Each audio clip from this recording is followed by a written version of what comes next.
Well, welcome back to another episode of In Good Company, where we believe that the best parts in business happen in good company. And what a treat we have today. Someone who is one of those people, we were just talking about it before this episode, where he's not always the most extroverted person. He's not the person that's center of the room, center of attention. Yet his whole business, his whole life has been around continuing to support big dreams and big visions, and continuing to come alongside that with practical steps that can actually help those realities, those dreams turn into a reality. So Ron Porter on the podcast, one of my dearest friends. Welcome, my friend. Thanks for having me. Oh, it's great to be here. Before this episode, the grand irony of this was Ron and I used to work together, and Ron would always save my tail. There would be things that would break down that I was responsible for.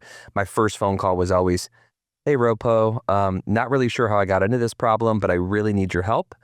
And ironically, our building, all the sprinklers went off right before you arrived. And I was thinking, what perfect timing for Ropo's episode to be when that happens, you know? I think there was more PTSD for you Oh, for me. yeah.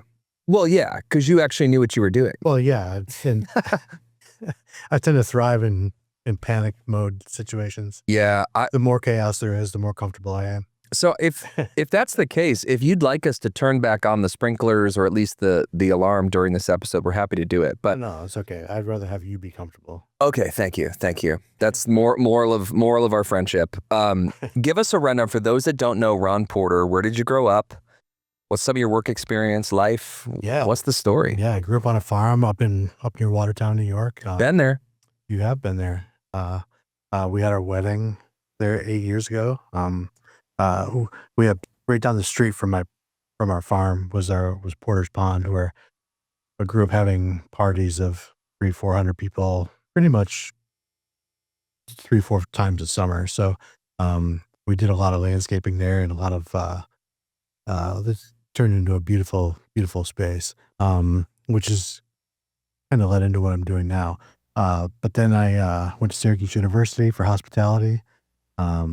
Started cooking, worked at Kahunaville, which was a tropical themed restaurant for quite a while. I was an executive chef, learned from some of the best chefs in the world. It's amazing. Then I got saved, which is great. And I always thought I would never work in a church, never even step in a church. No, we would never. Not even step foot in one. Like I thought like the holy water would boil, type of thing if I walked in. And then so you and I worked together at the Father's house for quite a while. Yeah. And then I started a landscaping business. Is the first part of what we're doing, but I really want to move more into property enhancement, more not just the outside, but for overall curb appeal, helping businesses just see what maybe they've started missing. Yeah. I think it's definitely a common theme where when you walk into a building every day or you walk into a space every day, you kind of ignore some of the things, not on purpose, but you've kind of stepped over that thing multiple times. I think about my home, and you're working on a project with us as soon as this 90-degree weather goes away. Ron made a joke and said, "I don't think your kids want to see Uncle Ron have a heat stroke while he's doing this, so let's push this to next week." This is a great week to do a podcast. It's 95 degrees. Listen, man, let's load them up. Yeah. But I think that you've taken all of your life experience and you've been able to actually apply it into something that takes your skills and solves a real problem. And I think for a lot of people listening, maybe they have some of those skills, and maybe not the exact skills that you have, but they have a certain set of skills. But maybe they lack the courage, or maybe they're sitting on the diving board and they're kind of assessing for like all the elements to be perfect, and then I'll jump in. Sure. What advice would you have for someone that's kind of in that window, and what kind of ultimately got you to that place where you're able to take that jump? I mean, any action is better than no action. Just doing something about, even if it's interesting, because you called me about this space a year ago, and I was like, I kind of hemmed and hawed because I was in the middle of my busy season, and then realized that what you wanted me to help you do is what I want to do, Yeah. which is funny. Um, but the advice is just, and what you did is you did stuff, Right. and you made your, like, this whole space looks beautiful now. Yeah.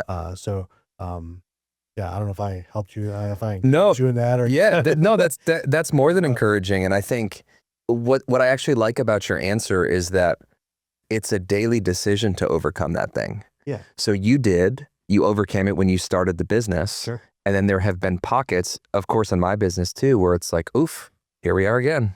Yeah. I'm up at that point where I got to kind of make this decision. I want to go back to Kahunaville land for a second. Yeah. Because I have tasted and seen the Ron Porter cooking over the years. I've got to imagine that's a great blessing for your wife as well. Do you find that you are less interested in cooking, having worked in that pocket for a number of years, or have you just been able to kind of pick and choose when you flex that muscle? Yeah, it's actually interesting because we just had Grace's graduation party yesterday, That's crazy. and I catered it because she insisted upon, Grace is my stepdaughter, and like when I met her, like their favorite restaurant was Olive Garden, and now she can't stand Olive Garden because like she actually can't stand going out to restaurants. Yeah. She's going to college in New York City. Like she's starting in the fall, and like anytime she's on a trip anywhere, she'll send me video clips of her eating food. Like, this is what I'm tasting. This is what I'm having. And then it's like, but yours is way better. So she insisted that I cater her wedding, It's amazing.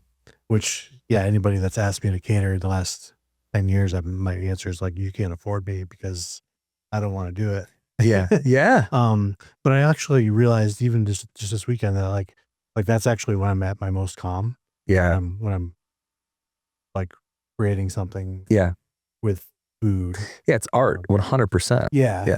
It's hard to do with like little kids running around, trying to help. So that's Can I hold that knife? Yeah. yeah. Like, I want to help. Oh, you're not, I know you want to help. I need to get a lot of this done. It's like, now. here's your kid's scissors if you want to open up these carrots. Yeah. Yeah. And like, I have no problem letting my kids like run like a weed whacker, drive a tractor. I know you do. And all that, like if you've seen some of my social media content, it's mostly Merritt, who's my 7-year-old, running machinery that he should not be running. But You keep getting like hit by Instagram, like, this is dangerous activity. Please take this video down. no, That's good. yeah, not yet. That's good.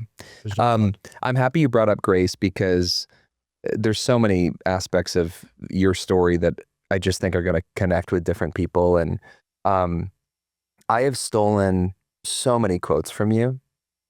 And I don't typically give you credit. It's fine. I like to pretend like it came from me, I stole them from somebody else. no.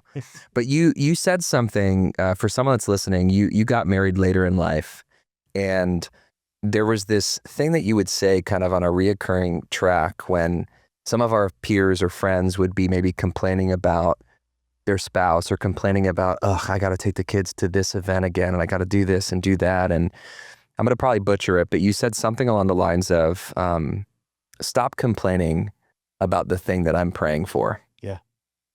And I just remember that hitting me so deeply, not just in that thing, but this is amongst anything. Yeah. Stop complaining about the thing that someone else could be praying for. My car broke down again. You have a car. Yeah.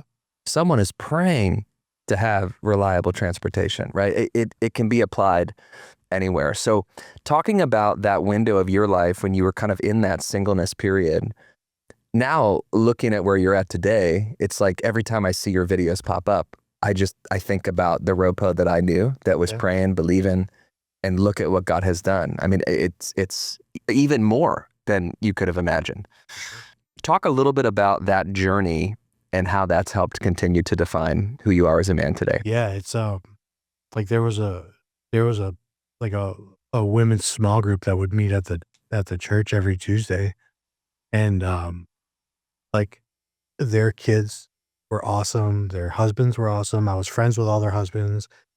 All the women were great. Like they would come in every Tuesday and like bring their little kids in, and I would I would be in the I would make coffees for them because we had a Starbucks there, and I'd be at the back in tears. I'm no joke, in tears. God, I want I want my wife to hang out with those ladies. I want kids to hang out with those kids. And it's funny because they're our best friends now. I see them every week. We hang out with a majority of the ladies that were in that group. Uh, we go vacation together. Our Grace and Patrick, my stepkids, are right in the middle of the ages of all of those kids. Mhm. And now Merritt and Sammy are the younger kids of that group, and it's incredible because and Grace and Patrick are also the same ages as my nieces and nephews up in Watertown. It's incredible how like like God answered the prayer exactly. So Yeah, and I also still have to remind myself when the kids are jumping on me, and I still have to remind myself of my yeah. You should have recorded a okay. selfie video like, "This is for Ron in 10 years." Yeah, yeah. Yeah, well, it's when the kids are not going to bed and all that, this is what I prayed for, right? This is what I don't complain. Somebody else wants this. Yeah, my kids go to bed right on time. They listen all the time, so I You don't have that problem, but I'm sure some people do. Yeah, just kidding. Yeah, absolutely do have that problem. Being at the wedding was so special, and again, knowing your story, kind of seeing that all unfold, the legacy of being at Porter's Pond, the huge slide down into the pond, just everything happening, and then Grace is in the wedding. You give her a ring. Yeah. I mean, really just, and then you're sharing stories about her at this point, texting you while she's out to eat and all these things. And it's such a beautiful testament, I think, to your story and how you've been able to overcome. And as you fast forward to launching a business, how much of kind of that season of being prayerful, believing God, asking God for things, and then seeing them come to fruition, how much of that kind of muscle building do you think played a part in what you're doing today? Yeah, I don't think you can start a business without faith. Because it goes from, and any business owner, anybody that's ever started a business knows, it goes from, oh wow, I'm making tons of money. I made so much money. I made more money today than I made in a week. And then the next week, it's I have zero money and I don't have any money coming in. And then there's no prospects and there's nothing on the horizon. And what did I do? Yeah. How am I going to feed my kids this week? Yeah. And then you get a job that's lined up or a client that says yes, or a deposit for a job. And it's oh, wow, let's do this again. So it takes a lot of faith to just go through that. Yeah. Oh, it sure on a does. daily, weekly, monthly basis. It sure does, man. And then the hardest part about being an entrepreneur is you don't have a boss. So it's when you're in kind of a normal work environment, let's go to Kahunaville for a second. It's here's your schedule for the week, and you roll in, and here's your team that you're managing, and here's what's on the menu, and you've kind of got some structure to it. And then when you get into the wild, wild west of you're running your own thing, it's hypothetically, you could do nothing today if you want. You could just do sales calls. You could just do work, right? There's no real structure.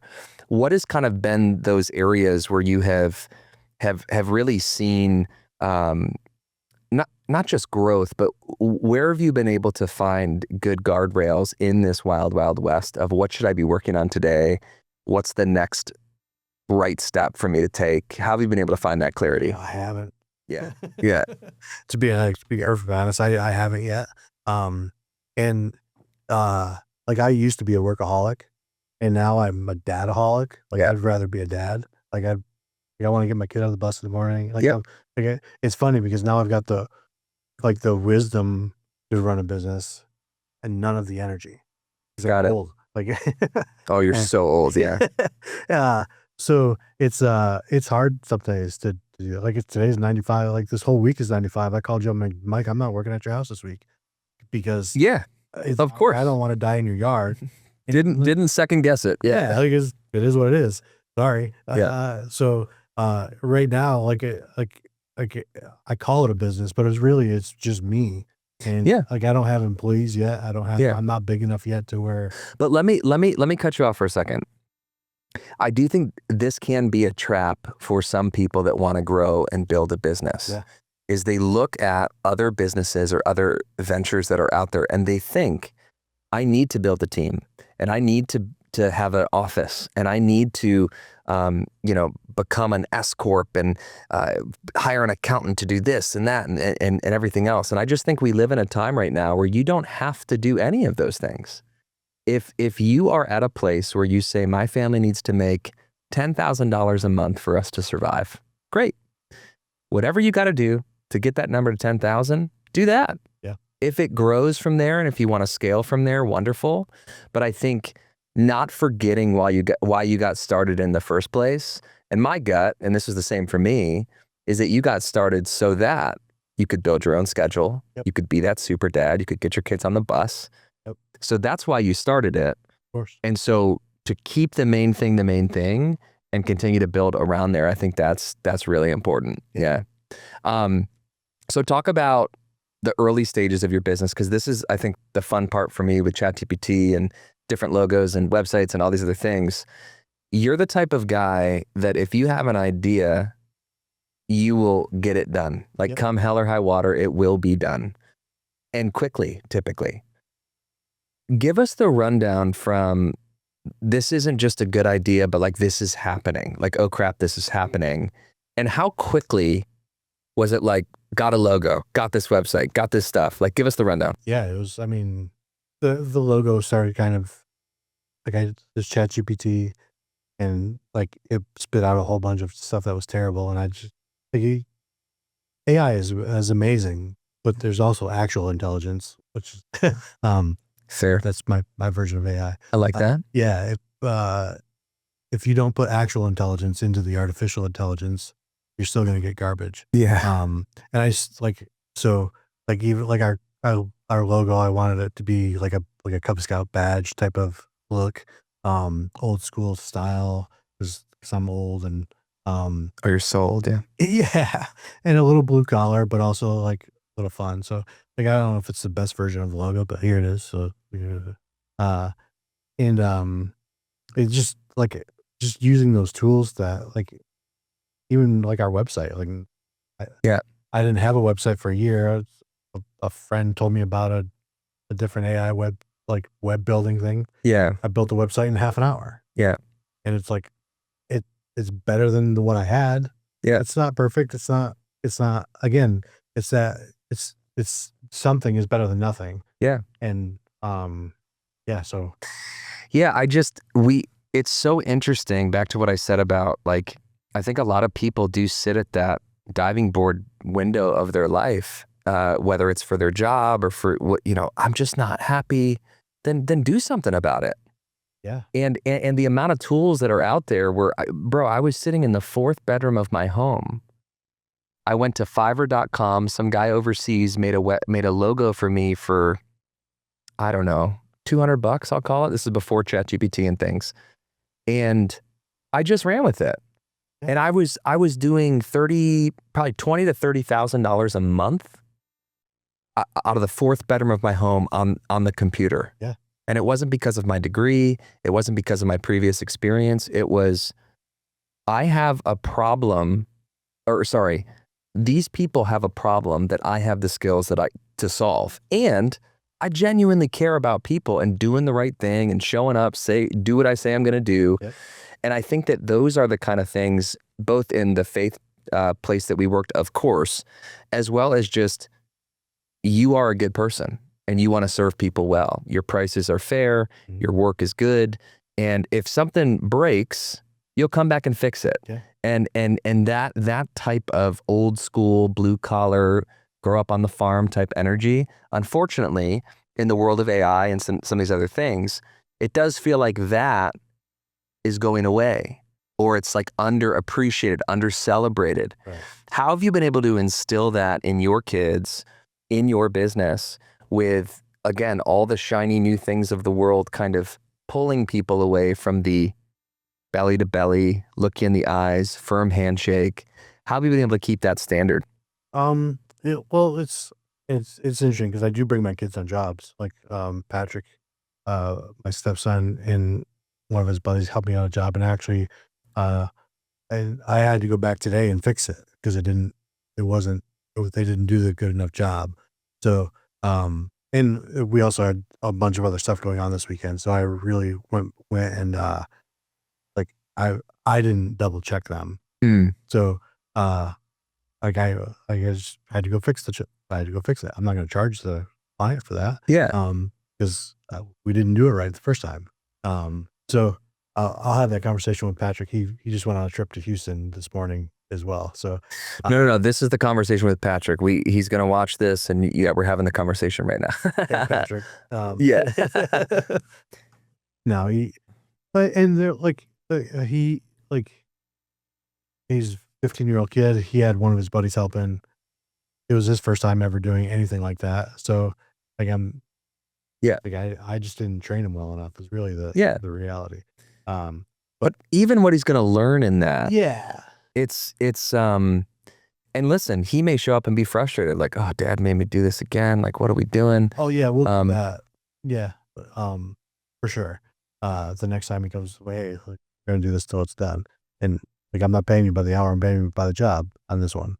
So it might take you 4 hours, it might take you 1. I don't care. Yeah. Because that's the thing about jobs is that like they pay you by the hour and not necessarily by like Yeah. productivity. And like you said, I get stuff done fast. I'm like, well, if I can do this in 10 hours, what do I have to be here 40 for? Like, Yeah. like I'm exceeding expectations in 10. So that part is wild for, again, normal business world right now. And obviously there's hybrid work, there's remote work, there's all these other things that are coming into play. But outcomes-based roles as opposed to hourly roles are certainly taking the world by storm, and they really have been since COVID. However, in the blue collar space, I think about roofing and home service industry and gardening, landscaping, like all of the things that you're diving into. It's going to be tough for AI to replace. Impossible for at least for now.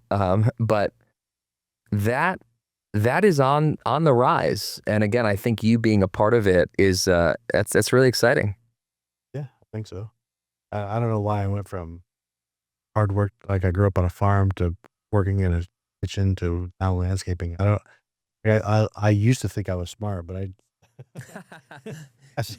Yeah, you're like I got like working. yeah, I guess you just come right back, right? You just make it happen that way. Yeah, it's been such a joy, man, to see you guys have your kiddos, and just watching you navigate really. And I don't want to say it in a weird way, but it's like you've just had almost 2 separate lives. Like you had, how old were you when you got married? 40. Yeah, so you had 40 years of, operating, living, kind of doing things a certain way. And now you're going to have another 40 plus years of chapter 2. Yeah. And, again, just thinking about the people that are listening, there has been a trend where people are getting married later in life. They're focusing on career early on, and they're kind of climbing up that corporate ladder. But then something kind of happens where it's, I want to settle down. I want to have kids. I want to do this. And a lot of times they think they have to sacrifice what they work so hard in, like, and make an exchange, right? It's, I'm going to give all these years of work in exchange for this family. You haven't had to do that. You've been able to have your cake and eat it too, so to speak. What advice would you have for someone that maybe feels like they'd love to spend more time with their kids, like you've been able to do, but the demands of their job are just pulling at them? You're a workaholic. You're a guy that has experienced that side of it. What advice do you wish maybe someone gave you at that point? When you leave your house, nobody's going to love you as much as the people in the house. Like it's like the people that are in your house love you unconditionally and always will. Your job will replace you in a minute. So your keys will go to somebody else. And they won't miss you. They might miss you. Yeah. But they might not. Yeah. And that's okay. But like spend time with the people that love you. Yeah. As much as possible. Yeah. Like that's why I bring my kids to on jobs with me. I want them to learn. I want them to learn the value of hard work. I want them to learn the skills of starting a job and doing a job. And hey, like you can't. I know it's hot. Like I'm hot too. I know you're hungry. I know you're thirsty. Me too. But we have to do this job because we said we would. Yeah. So it's like, yeah. If you like, that's why I'm doing this. Yeah. Like, like you mentioned, like not every business has to expand. I'm not doing this to expand a business. I'm doing this to show my kids that it's okay. Like it's to give them courage to do the things that they want to do. Yeah. If this business turns into something that they want to do, great. If not, also great.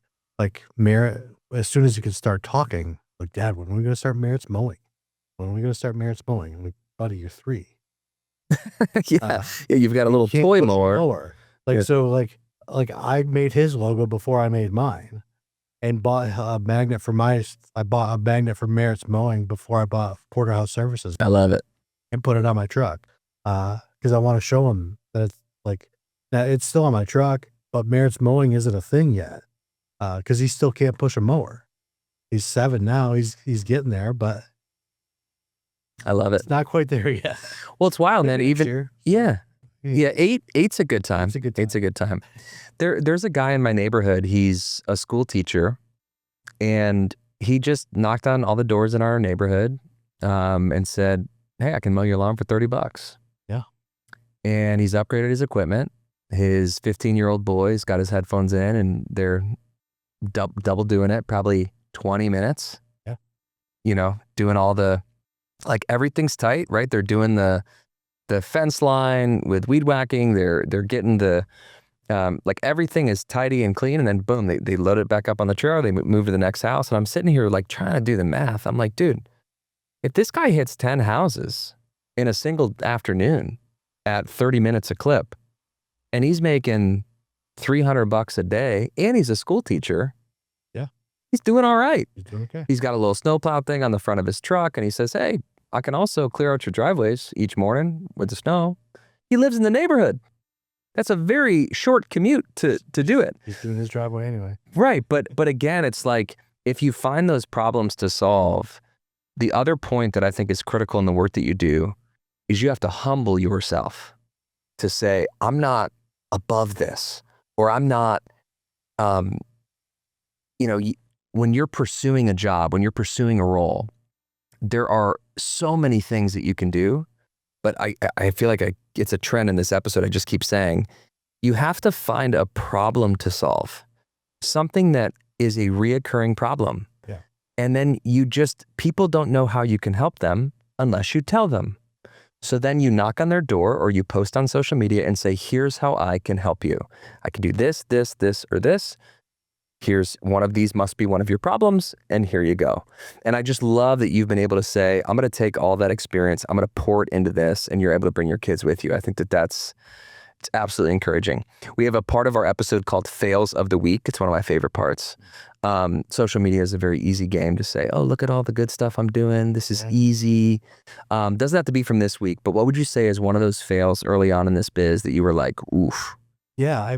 So the first week in business, it's because I didn't have any jobs to do. I did a lot of social media and a lot of branding and a lot of quotes.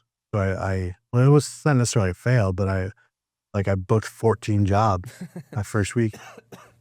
And then You're like, this is easy. this is great. I go, yeah, I've got all these jobs booked. This is going great.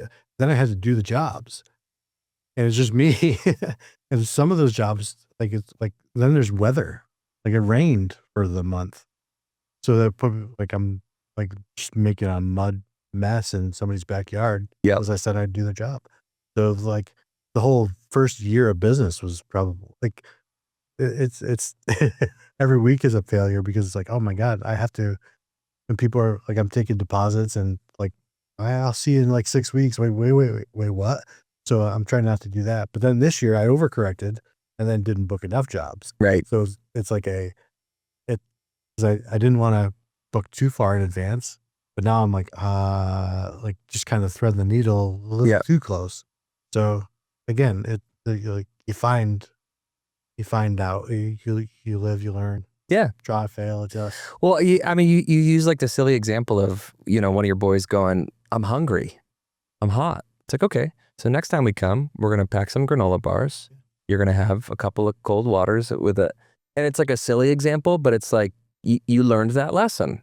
Yeah. And so now next time he's going to say, well, I don't want to get hungry again. And I think that compounds and applies to every aspect of business. There's no question. I've got a couple of the fun rapid fire questions that I'd like to conclude with, but anything on your end that you want to share that you feel like, led to share, if there's something in you that you think maybe someone listening to this that knows your story, maybe they don't, but they're just kind of on that edge of wanting to step out and do their thing. What maybe last final thoughts do you have? Yeah, I think more I want to, if I could touch a little bit more on the, like the thing that I'm becoming more and more passionate about is helping people see their businesses from the perspective, especially if it's a brick and mortar, from the perspective of somebody walking in as a customer for the very first time. Right. We touched on it earlier, but the thing that I really want to help people do is, like, because you walk in, you said it before, you walk in and you just become store blind. Like you saw that light flickering 6 months ago. Now that light's out and 2 more lights are flickering, but you're so busy caught up in the day to day of your business that you forget to look at the things that you cared about so much and you put so much effort into the first time you created the space. Yeah. Every space there's an intentionality to every space. And every environment is an immersive. So like going to the bathroom at Wegmans is a very different experience than going to the bathroom at Fast Track. Yeah. Yeah. And I say those things and you're like, oh my God, I can smell what it's like looking into a gas station bathroom versus going into a Wegmans bathroom. Yeah. It's just a different thing. It's the same thing. You're doing the same thing. It's the same room. Somebody cared about it. Somebody didn't. And that shows to your customer. It might, you might not see it anymore. Your employees might not see it anymore. But somebody walking into your business for the first time sees all of those things. They might not even know it, but it tells a story about how you care, how you're going to treat them as a client or as a customer. Because it's like, and it's okay. Like, it's not like like I'm not trying to chastise people for letting their landscaping go, Sure, trees grow, or the lights go out. You just focus on different things. Yeah. So But it does communicate something. Yeah. And you go to a restaurant and you see the curb appeal of the restaurant. You see a bunch of cracks in the pavement. You can't, your parking spot lines aren't there. And you're like, oh, okay. And then you finally walk in and it's like, okay, some lights are out, some of this stuff. Oh, bathroom's kind of gross. Yeah. Then you start going, well, what is the kitchen like? What is the food like? Right. And that's what everybody does. You have a natural progression of, well, if they let this slide, then what else, are they cutting corners on, kind of thing. Exactly. Yeah. Tough world. Restaurant biz is tough. Restaurants very tough. In general. Yeah. Very tough. That's margins are tight. You got the food critics. Stressful. Yeah. It's chaos. Yeah. I used to love it. I just can't do it. Now I just don't want to. I don't want to work when people want to eat. Yeah. Like it's weekends. Yeah, right. Right. Wow. Yeah. All right, let's run into these rapid fire hot seat questions. This has been awesome. This is a fun one to kick it off. What is your favorite tool that you own? Can't live without it. It's gonna be tough. Yeah. Just want to start with a banger. My truck. Excellent. Yeah, dump truck. It's great. That's right. That's right. What is one meal that you could eat forever? Pizza. Yeah. You have a little pizza oven at home? I do. What's the brand you got? The Uni. Ugh. Yeah. Been looking at those. The problem is they're small. It's the pellets, right, on that, or? It It's yes, this one can run with pellets, Oh. charcoal, or propane. Wow. Propane is the way to go. Well, I do a combination of propane Love it. and wood. But the pizza's just like the easy, Oh. right? And I mean, there's a lot of different kinds. All ages love pizza too, Right. which is a real Nobody's ever win. mad about pizza. Never. Yeah. Never. Oh, pizza again? Fine. Yeah, exactly. Now it's not you asked me like what my specialty is food. But that's different. I love it.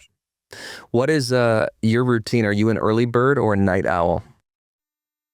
I used to be a night owl, but now I'm an early bird. Restaurant biz probably made you that way, I'm sure. Yeah. What was like the latest that you would get out on a shift? I mean 4 a.m. Well, yeah. Great. Yeah. It was really, there's a thing in the restaurant world called a clopen where you close and then open the next day.